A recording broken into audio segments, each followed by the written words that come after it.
Voilà, bienvenue à vous tous et à vous toutes, au nom du Père et du Fils et du Saint-Esprit. Amen. Et particulièrement vous qui nous rejoignez pour ce Te Deum par les moyens modernes que l'on appelle réseaux sociaux. Si celui du 21 juillet et la commémoration du 11 novembre sont souhaités par la Commune, le Te Deum du 15 novembre est demandé par l'armée, car c'est la fête du roi des Belges, et le roi est, comme dit traditionnellement, le chef des armées. Au calendrier du 15 novembre, c'est la Saint-Albert, bonne fête donc à tous les Albert, et la Saint-Léopold aussi. C'est ainsi que la date a entre autres été choisie pour la fête du roi. Nous souhaitons donc nous retrouver pour ce Te Deum. Certes, il a un caractère religieux et je sais que tous ne partagent pas nos convictions chrétiennes, mais que chacun pourtant, à travers cette transmission, se sente accueilli pour vivre ensemble ce moment. Si telle est votre foi, nous confierons notre pays, ses responsables et chacun de nous, invités à apporter notre pierre dans l'édifice d'une société plus juste, plus solidaire, plus fraternelle, dans un pays où il fera bon vivre et s'épanouir dans la dignité. Comment bien sûr ne pas porter dans notre communion tous ceux et celles qui sont fragilisés par la crise sanitaire que nous connaissons, et combien de familles plongées dans la douleur d'un deuil récent. En ce jour, montrons-nous plus que jamais un pays solidaire, attentif aux urgences qui se manifestent, en particulier envers tous ceux qui vivent douloureusement ces temps troublés. Et nous prions au début de cet office. Aujourd'hui, nous nous tournons vers toi, Seigneur, pour fêter notre roi et notre pays. Nous souhaitons de tout cœur que ce que nous pouvons construire ensemble serve au bien des personnes de chez nous. Telle est notre espérance.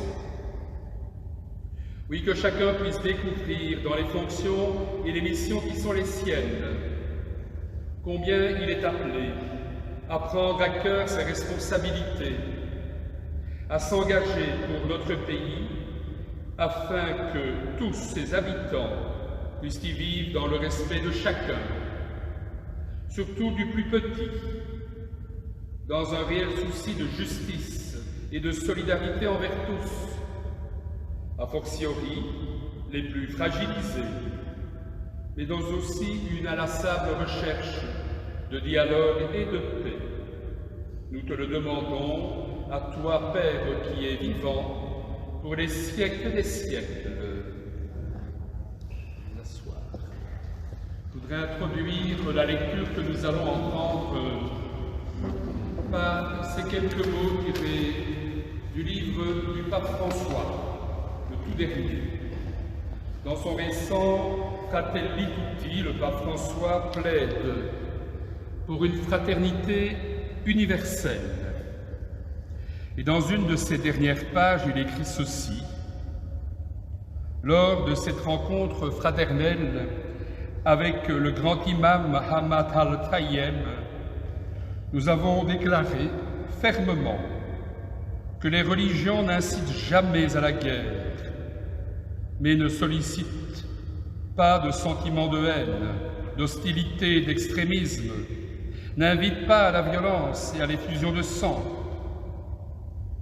Dans le cadre de cette réflexion sur la fraternité universelle, je me suis particulièrement senti stimulé, écrit-il, par saint François d'Assise, également par d'autres frères qui ne sont pas catholiques, Martin Luther King, dont nous entendrons un premier passage, Desmond Tutu, Mahatma Gandhi et beaucoup d'autres encore.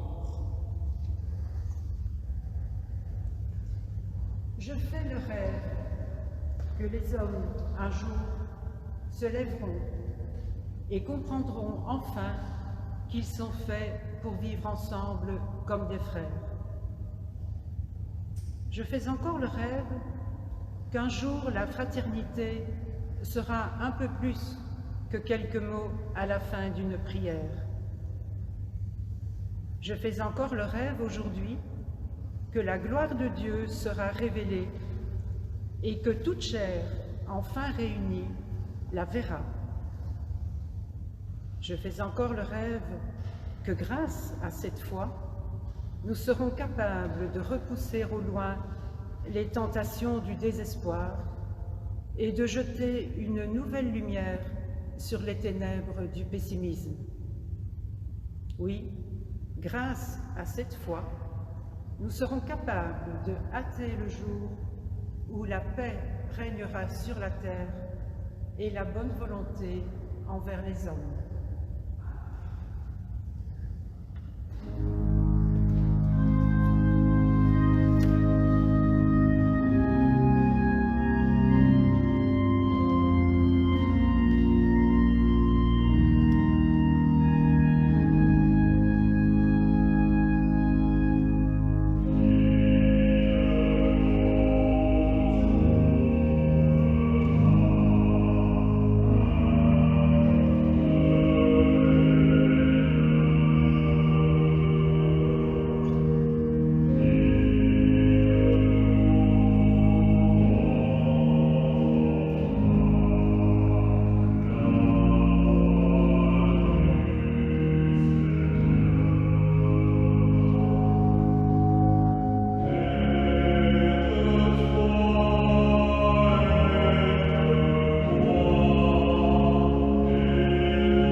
Une autre grande figure a été Elie Wiesel. On connaît bien son histoire pour avoir connu les camps, mais il a été aussi prix Nobel de la paix. entendons dans le même esprit comment il nous parle de l'aujourd'hui. Le fanatisme est aveugle. Il rend sourd et aveugle. Le fanatique ne pose pas de questions. Il ne connaît pas le doute. Il sait. Il pense qu'il sait. Le contraire de l'amour n'est pas la haine, mais l'indifférence. Le contraire de l'art n'est pas la laideur, mais l'indifférence. Le contraire de la foi n'est pas l'hérésie, mais l'indifférence. Le contraire de la vie n'est pas la mort, mais l'indifférence. Voilà, pour un premier temps dans ce Tédéum, nous donnons maintenant la parole à notre maillot.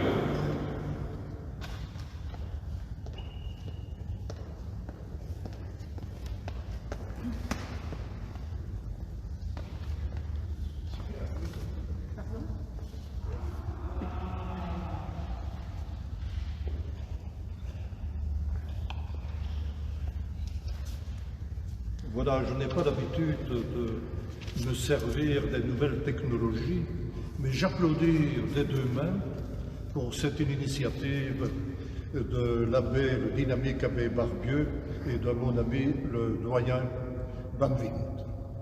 Et je me joins à cette cérémonie avec beaucoup d'empathie, beaucoup de sympathie. D'empathie pour la monarchie en Belgique.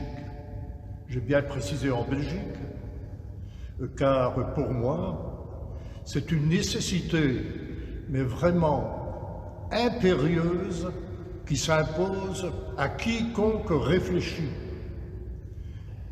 Vous savez, lorsque j'entends certaines personnes qui pratiquent la critique facile ou l'indifférence, pourquoi un roi? Parce que c'est héréditaire, quel est son mérite? Il suffit tout simplement de réfléchir un court instant.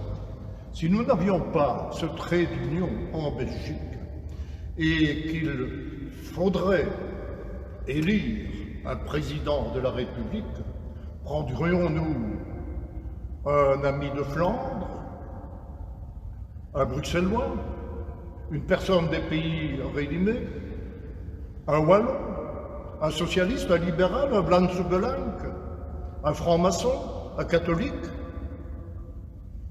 On pourrait continuer longtemps de la sorte. Non, réellement, aujourd'hui, cette famille royale est un trait d'union entre nos différentes communautés. Et personnellement,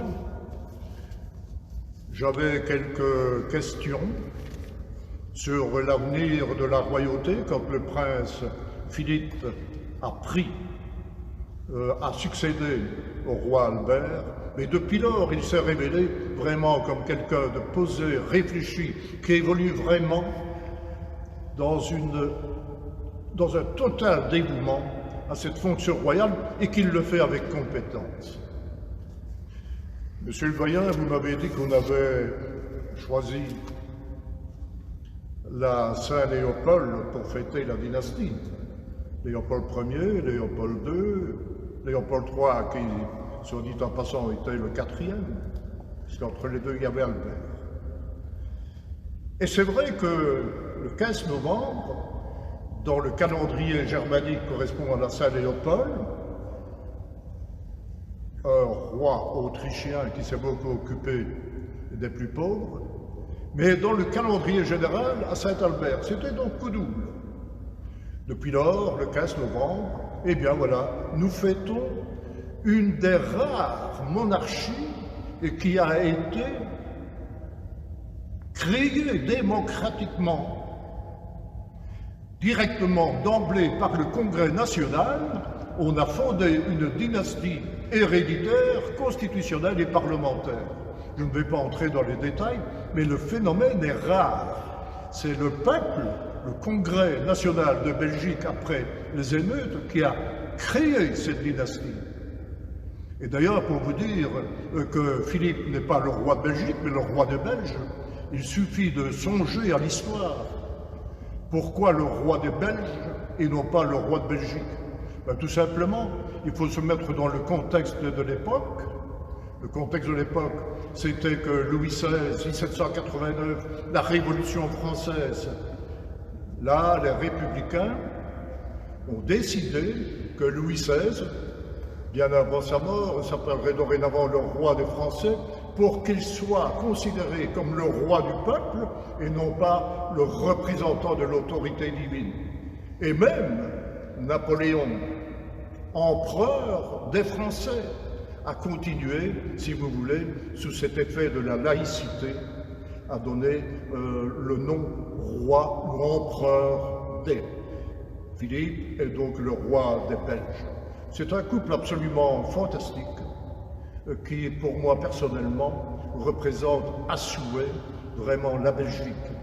Cette Belgique, monsieur le doyen, mesdames, messieurs, moi j'y tiens par toutes les fibres de mon corps.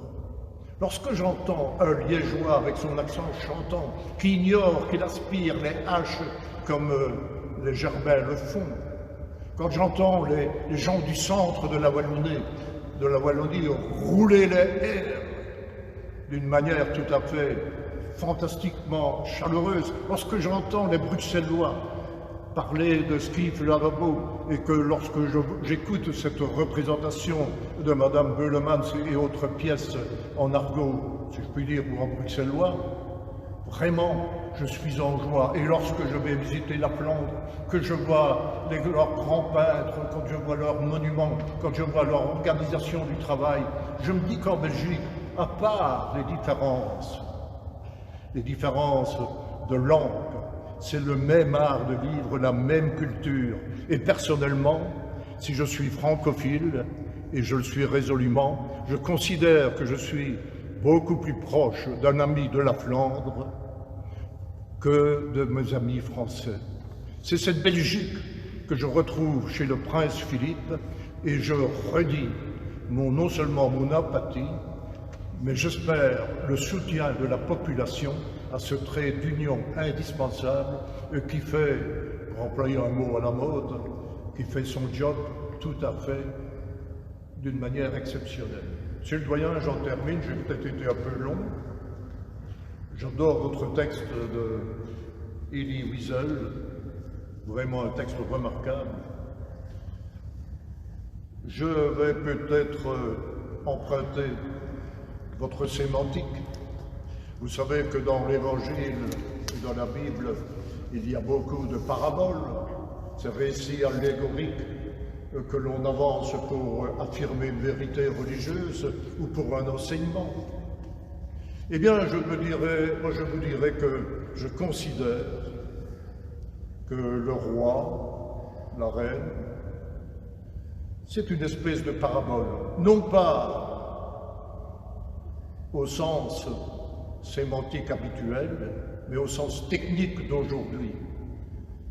Dans des colloques singuliers, le roi s'informe tout le temps, il rend à toutes les associations de Belgique et au travers de toutes les régions et communautés des nombreuses et innombrables visites aux associations. Il vraiment s'informe au jour le jour, et toutes ces informations, il les répercute, il les émet, si vous voulez, vers les pouvoirs supérieurs. Autrement dit, il reçoit vraiment les informations de la base du peuple et les répercute vers les sommets.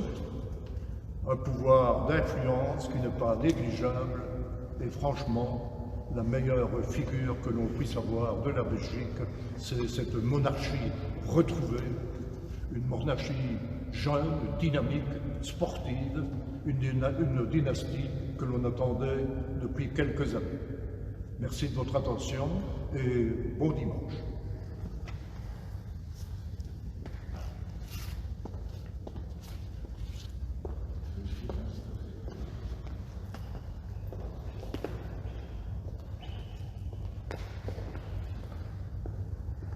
Je voudrais simplement, avant d'entrer dans les intentions, comme nous en avons chaque fois l'habitude, de présenter le petit décor que vous voyez.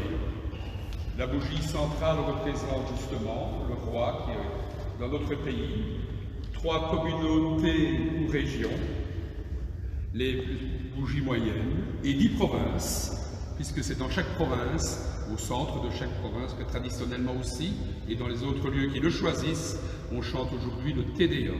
C'est pour ce pays que nous entrons dans la prière maintenant.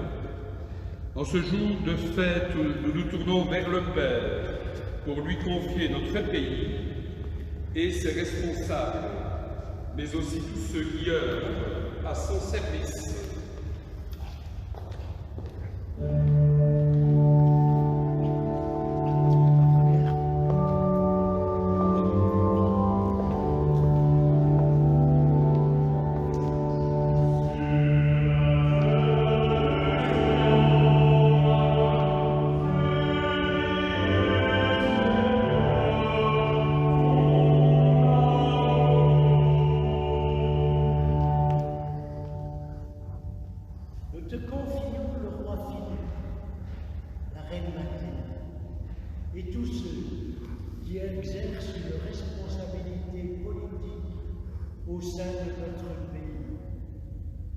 Qu'ils agissent dans un esprit de sagesse et de vérité au service de tous. Seigneur, nous te prions.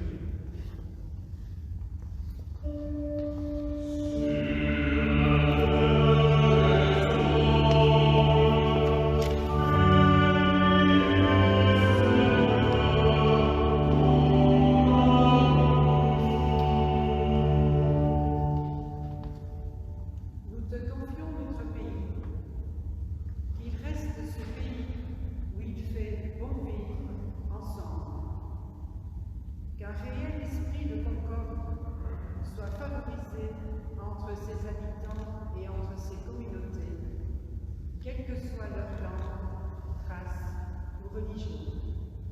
Nous te prions, Seigneur.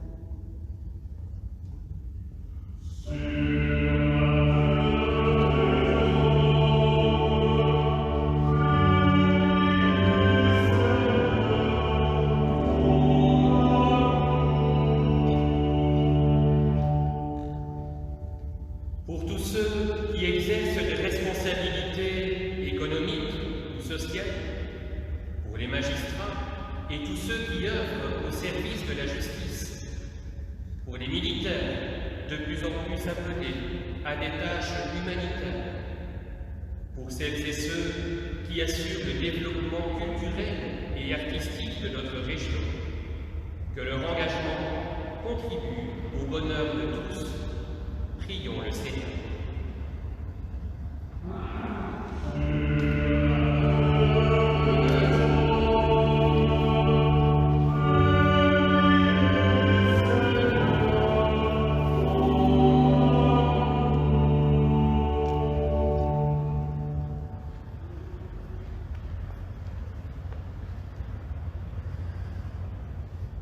Pour que les écoles, les clubs sportifs, les mouvements de jeunesse, les diverses associations de notre cité soient un moyen d'intégration des personnes et une découverte d'autres expériences de vie, prions le Seigneur.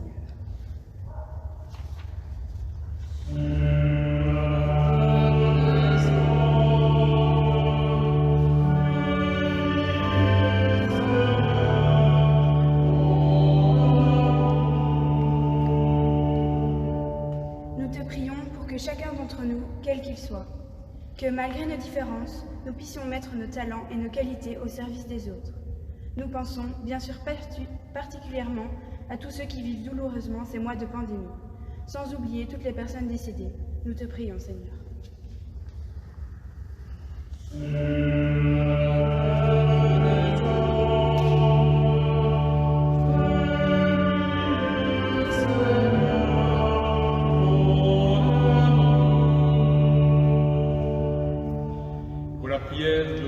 Je m'inspire une fois encore du très beau livre du pape François, Fratelli Tutti, tous frères. Seigneur, fais de nous des artisans inlassables et convaincus de ces grandes valeurs de vie que sont l'unité, la démocratie et la tolérance, le dialogue et la solidarité, la créativité et l'ouverture au monde. Autant de chantiers qui nous attendent aussi, autant de combats toujours à mener. Avec François d'Assise, nous voulons te redire: fais de nous des ouvriers de paix et des bâtisseurs d'amour.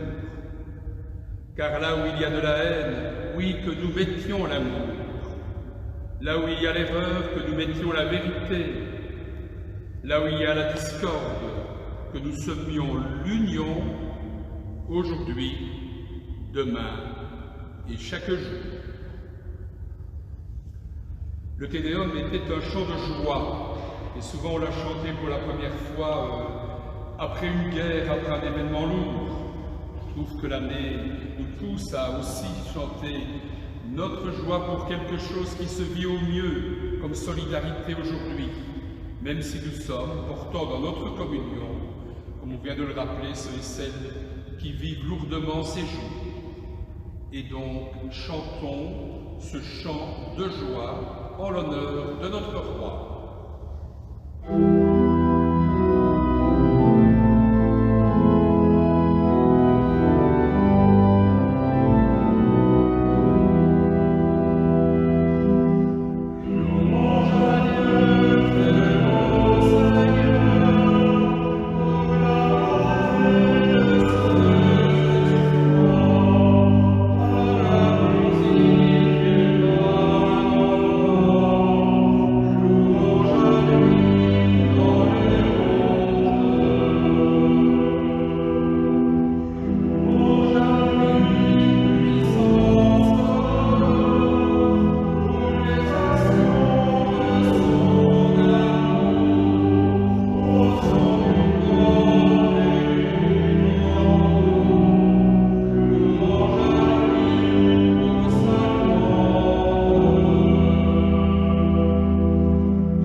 Traditionnellement, nous avons un texte de prière pour le roi.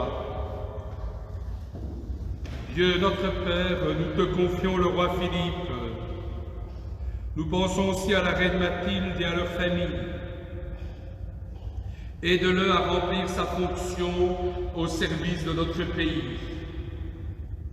Qu'il puisse garantir au peuple belge dont il a la charge la liberté et la paix. Que sa mission rayonne aussi au-delà des frontières, afin que les valeurs qui sont les nôtres rayonnent en ce monde, en particulier là où règnent les conflits, là où les personnes sont exploitées, là où la dignité est bafouée.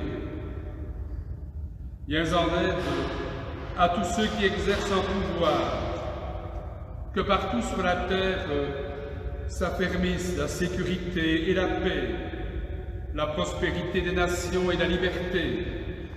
Nous te le demandons par Jésus, le Christ, notre Seigneur. Amen.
de pouvoir chanter la Brabançonne ce soir au stade Roi-Baudouin. Non, le match a été déplacé à Louvain, pourquoi pas. Mais donc, devant notre TV, en pensant à ce jour de fête, chantons aussi ce soir la Brabançonne. Voilà, bonne fête encore à tous et à toutes.